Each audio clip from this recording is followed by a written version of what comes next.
Welcome back to the Messy Reformation. My name's Jason Rice, and I'm the lead pastor at Faith Community CRC in Beaver Dam, Wisconsin. My co-host is Willie Cronky. He's a member at Pease CRC in Pease, Minnesota. We're just a couple of guys who love the Christian Reformed Church and want to see Reformation happen in our denomination. But we realize that whenever Reformation happens in the history of the church, things get messy. And things continue to be messy in the Christian Reformed Church. So we're taking the opportunity to have conversations with pastors throughout the Christian Reformed Church to find out what's going on in our denomination, but also to talk about what Reformation might look like. It's also important for you to know that you are our marketing plan. We rely on you to spread the word about what we're doing at the Messy Reformation. We rely on you to share our content. And we rely on you to give us 5-star reviews and give good feedback for our podcast. You are the marketing plan.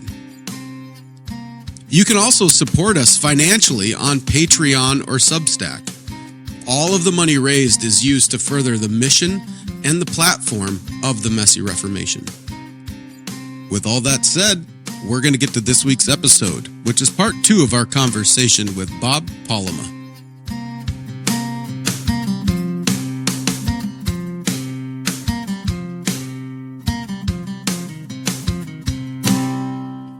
But people at that time were moving in, no connected family, no larger family, no extended family.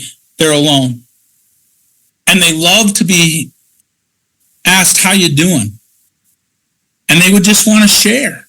And they wanted somebody to listen. So there was this ministry of listening that we came, and some of that was difficult because not everybody thinks like we do in Sioux County or CRC-ness or however you want to explain that. Yeah. And I got really used to the fact I had to go, don't say anything. That's who they are. Just let them talk. They want to speak, so let them talk. And then they got to trust me, and I got to build some relationships that way, right? Yeah. But it's that patience of sitting down and just welcoming them and letting them know you care, letting them know you're going to listen and that you're not going to just walk away or not care anymore with them. And I got to Bundy Church, and it's the same. They're just this loving group of people, and you know, the joy of some of the best times at church are before and after church. Maybe not during church, but before and after church, when that fellowship takes place, and that somebody there has somebody they know knows them, wants to check in with them, values them, includes them, right? I mean, we have conversations now, I hear, and I really kind of go, oh yeah, those people came, and somebody will say, oh, we got to open up our circle to them. That's what makes a pastor's heart joyful as all get out, that they're already going, how do we break our circle in the back there to get people into that circle? And it's those kind of things that I think we got to get probably better at if we're not good at that, or even better at that, or if we're not doing those things. That's part of it, I think. And that could mean some uncomfortable conversations with people who don't think like you and don't act like you, and they might have different color hair. If that's used as an example, right? But they are made in the image of God, and let's just love on them. We can, yeah, we can't, buy into everything culturally, that kind of thing, because we understand that. But yeah, I just think maybe that's one of the ways, if we could strive to be that way with everyone who comes in our door, and then bringing that outside of our churches to maybe our neighborhoods as well. But that's hard. Here it's hard because everybody kind of knows everybody. And you do stay in your circles, even outside, somewhat stay in your circles outside of church too, because you have your family and friends. You have those people you've grown up with. That makes sense. I'm not blaming that. And that takes a skill to walk next door and say, hey, I haven't talked to you for a while. So yeah, that makes sense. I hope that made sense. Yeah. Oh, 100%. Yeah. I've talked about this a lot as well, that I think sometimes, conservatives in particular feel like if you're having a conversation with somebody and they're saying something, that you think is ridiculous or wrong, that you have to correct them in that moment, or you're being unfaithful, right? Mm-hmm. And I've said, I don't think that's the case. I think there's an opportunity sometimes to just listen. You don't have to, it would be wrong for you to agree with them if you don't agree with them, but you can just nod and listen and go, I've had to develop a number of interesting ways to be like, okay, don't agree with them right now, but you could just I'm paying attention to you. That's interesting. Mm-hmm. Okay.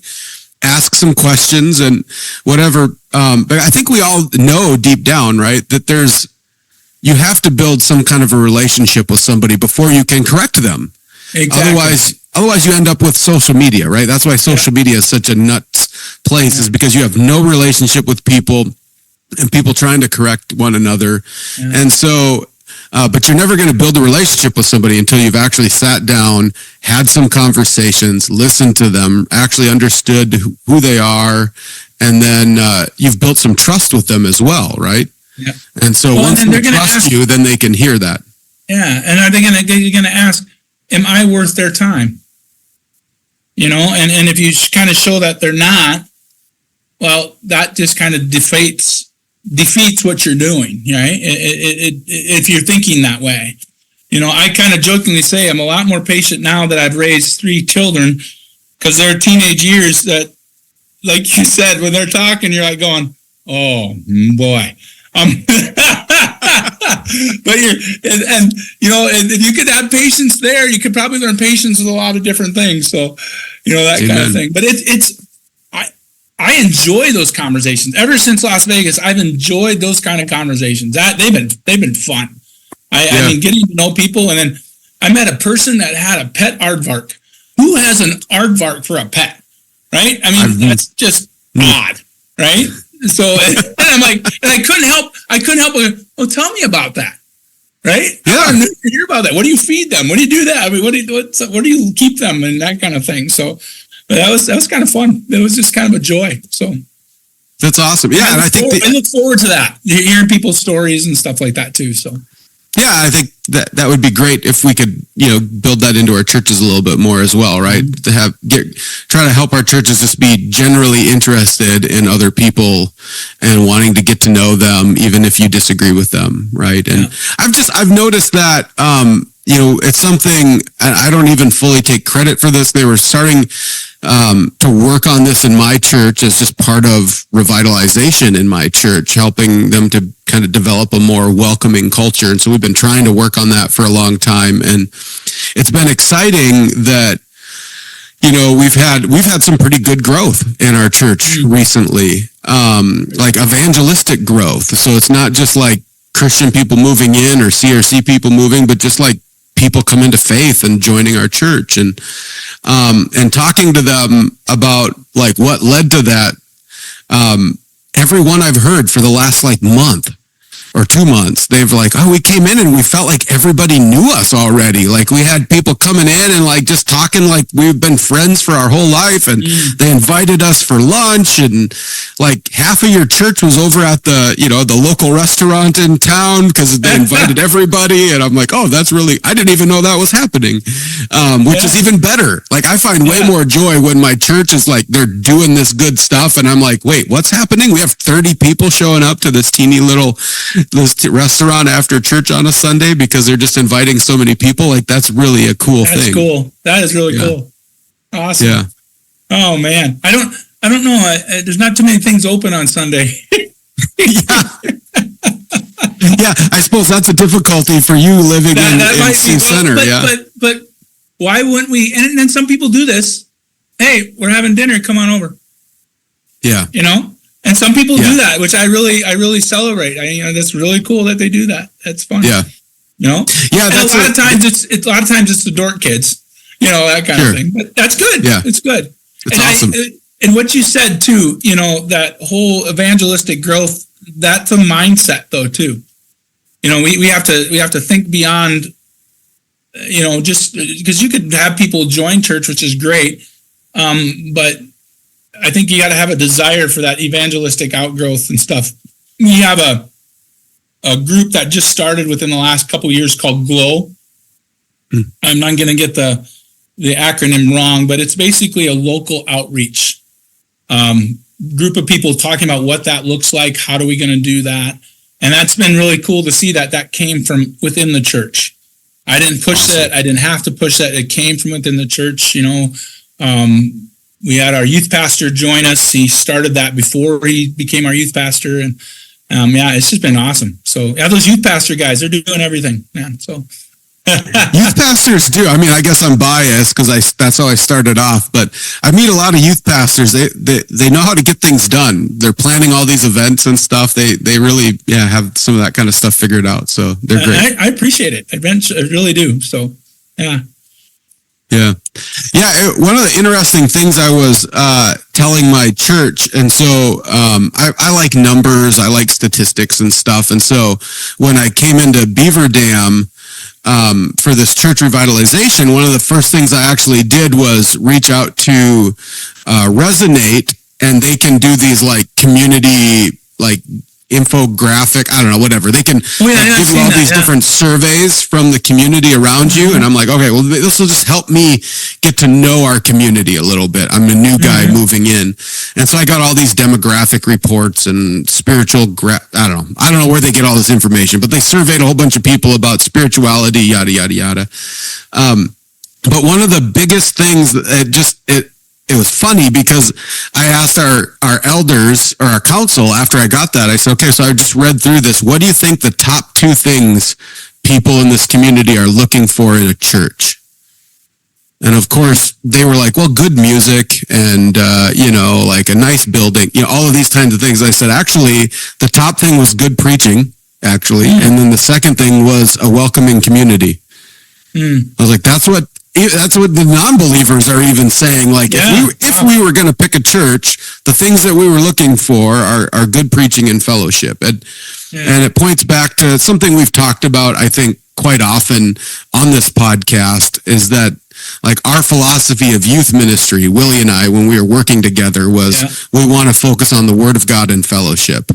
And if we can do those 2 things well, I think not only are we going to be a welcoming community, but we're going to be discipling up a community as well, and they're going to be growing in, faith and knowledge of the Lord. And I think it's interesting that you get this community graphic, and that's what people are looking for. Imagine that.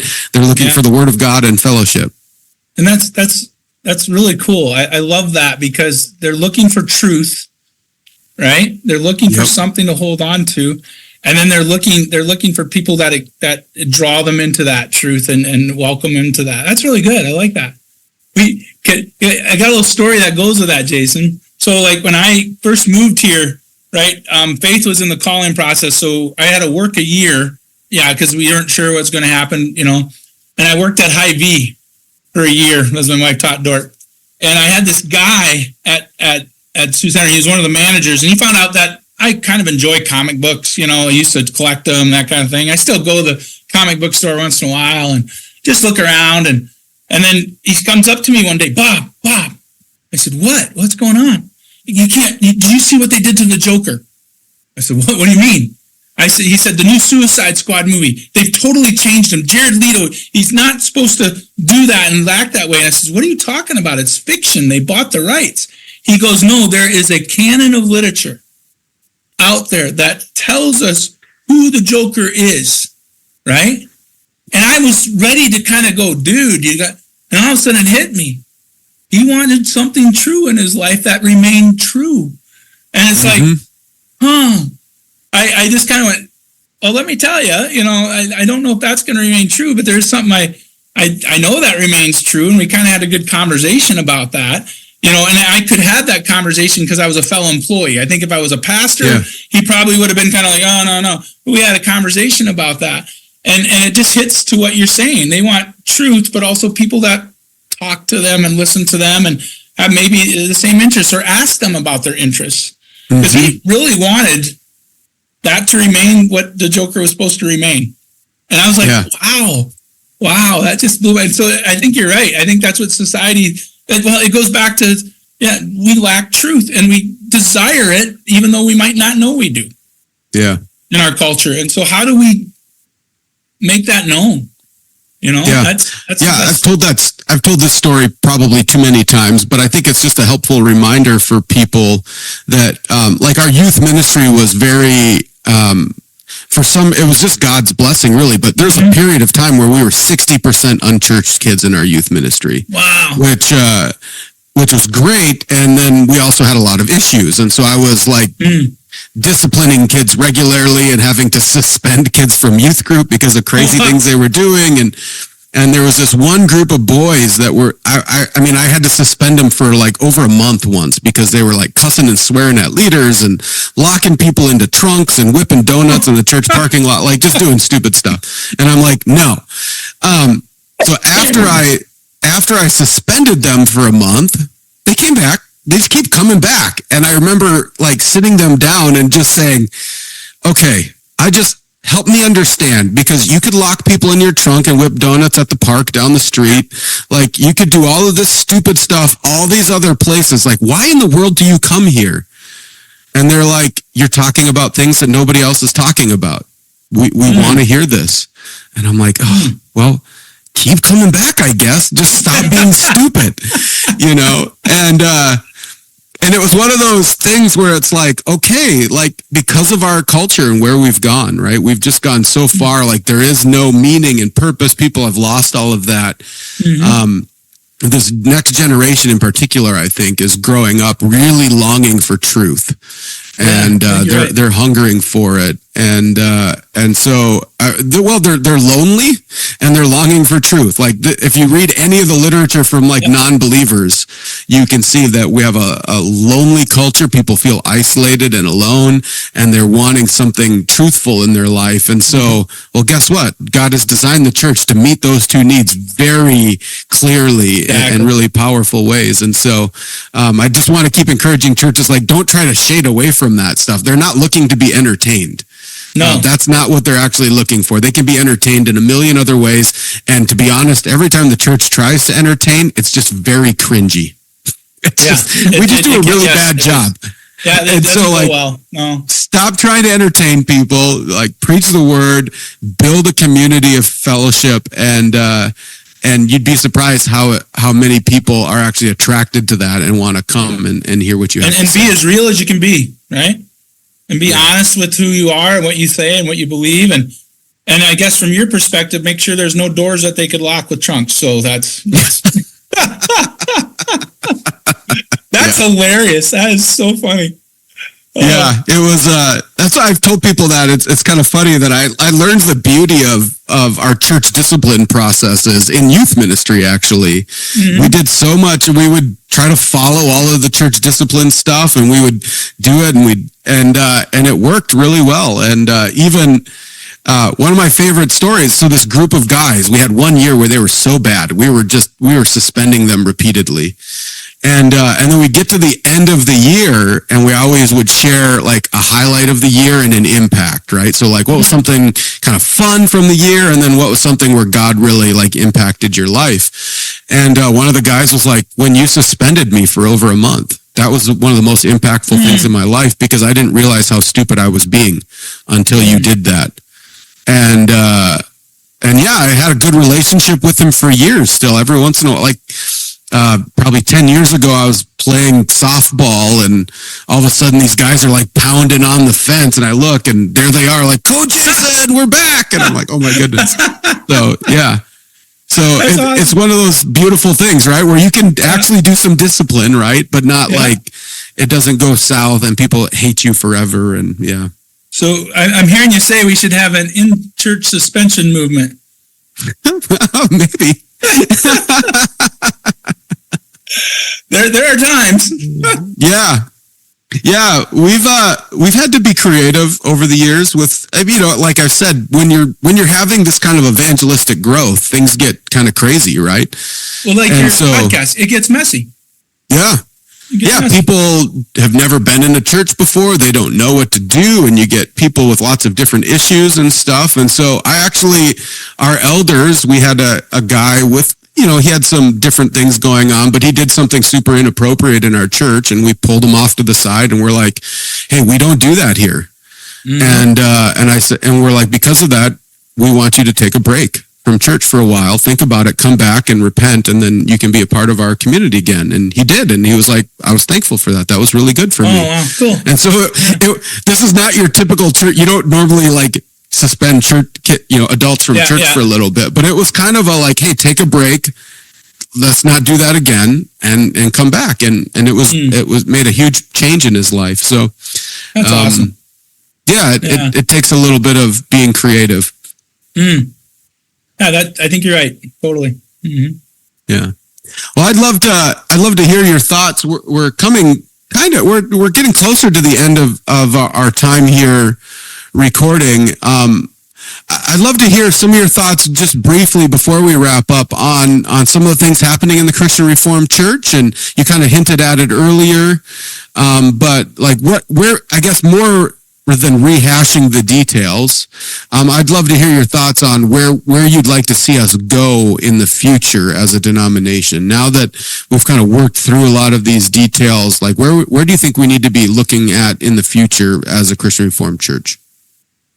I personally feel that, and I thought about this because it was kind of one of the questions you kind of had sent my way before we had this sit down. And, I think one of the things, and I'm hopefully put it succinctly, too often I think we're cultural Christians yet. And we're like, I'm a Christian, but I'm not distinctly a Christian. I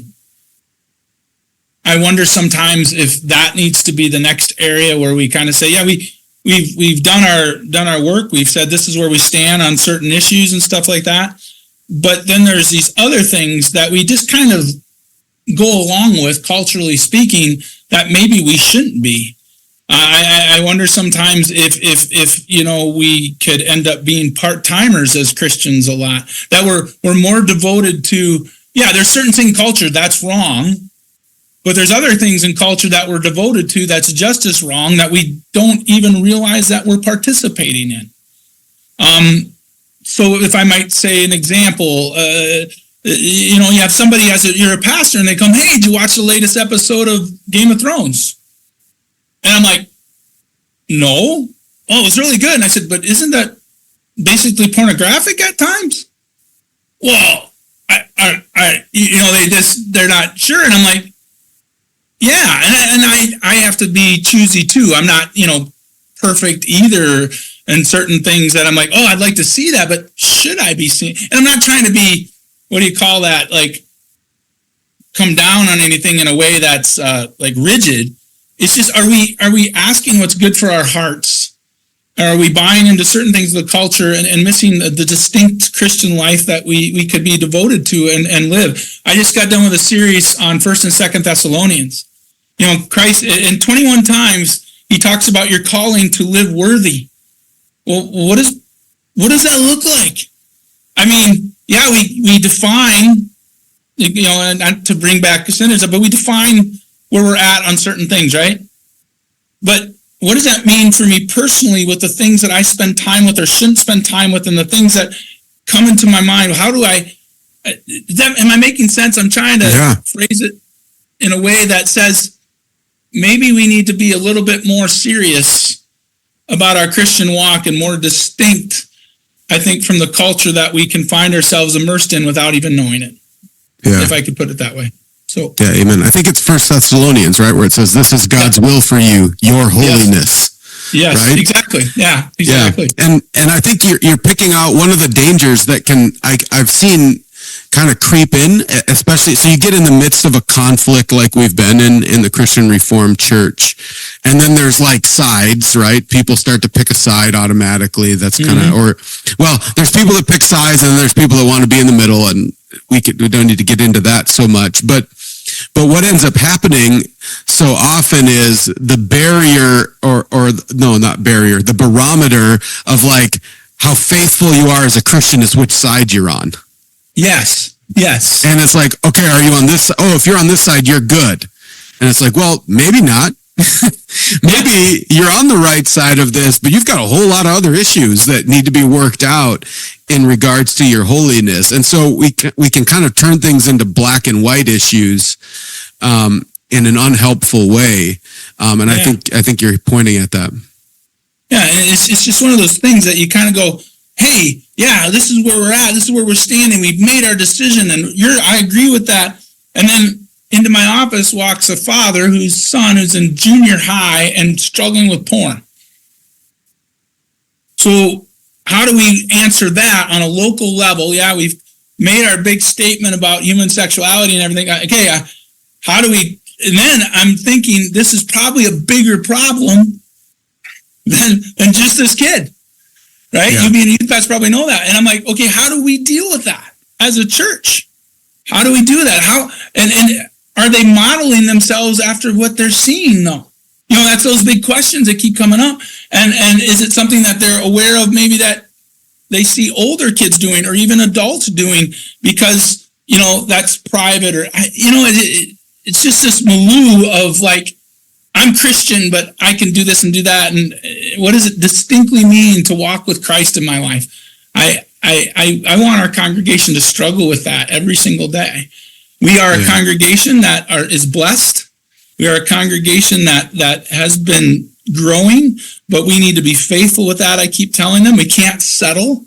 We can't get to a place where we think we've made it. But I don't always say that just as a congregation, but spiritually, you have to understand you're in the middle of a battle and a war.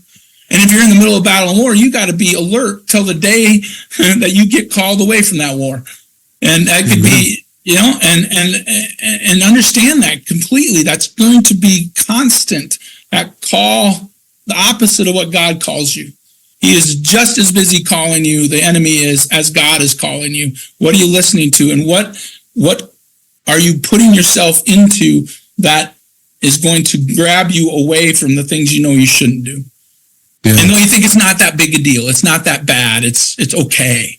Well, a little bit of okay ends up being a really bad thing in the long term. So yeah, I mean, the fact that we think it's okay and just a little bit is a lie of Satan, right? Mm-hmm. I was just reminded of that in my devotions this morning in 1 Peter 2, there was this line that said something like, I don't have it perfectly memorized, but something like, your passions which are waging war against your soul.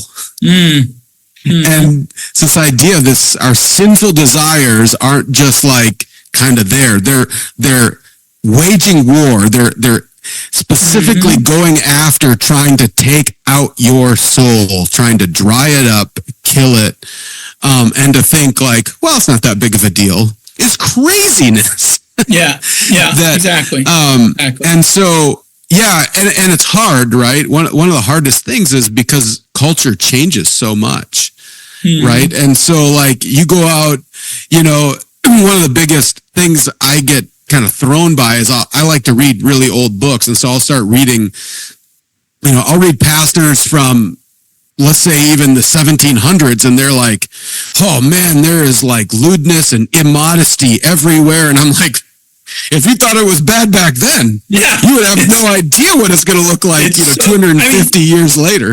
And it's so subtle. It's everywhere. It's crazy. So I heard this good quote, Jason, yesterday. Paul David Tripp, you know him, Good Morning Mercies. I was doing kind of my devotions out of that yesterday, but here, it was so good. And this was his quote, and I think it ties into what you just saying. It's dangerous to live without your heart being captured by awe of God, because awe of God is quickly replaced by awe of you. And maybe that's one of the things we've lost. Everything in the world is very awe-inspiring, and it wants to be, it desires to be, and yet we lose our awe of God and His majesty and stuff like that. I think that's part of that whole thing. And I just came across that idea yesterday, and then I was amazed that God's going, "Hey, Bob, you could still learn stuff," you know. And I'm like, "Okay, thank you for that." So amazing, and it's wonderful too, because I'm maybe getting in the weeds a little bit, but. You know, in 1 Thessalonians at the end, or 2 Thessalonians at the end, he's saying, and you will marvel. You will marvel. This is chapter 1 of 2 Thessalonians. And that coming day, you will marvel at the Lord. right? ESV says that. And it's interesting to me that Marvel Comics is called Marvel. That's true. Because they want you to marvel at all these things these superheroes can do.